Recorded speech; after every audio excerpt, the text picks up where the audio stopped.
La parole est à monsieur Hendrik Davy pour le groupe LFI.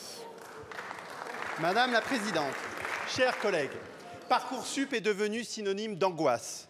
L'accès à l'enseignement supérieur est aujourd'hui un parcours du combattant. Madame la Ministre, comment en sommes-nous arrivés là? C'est simple. Emmanuel Macron, comme ses prédécesseurs, démolit tous nos services publics et nos acquis sociaux.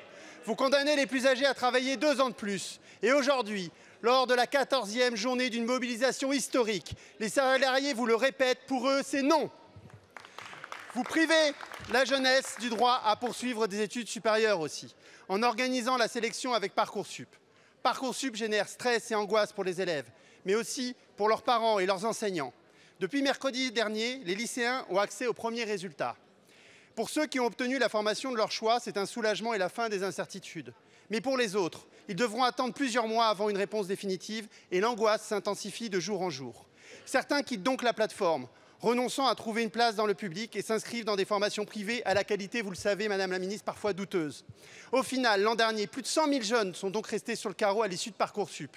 Ce sont souvent les élèves des milieux les moins favorisés qui font les frais de cette sélection.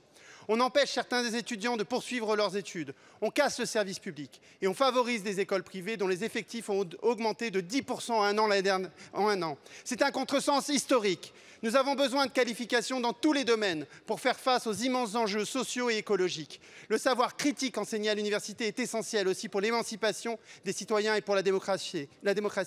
Au lieu de mettre tout le monde en compétition, il serait beaucoup plus efficace de refonder un vrai service public de l'orientation et de redonner des moyens à l'université pour accueillir tous les étudiants.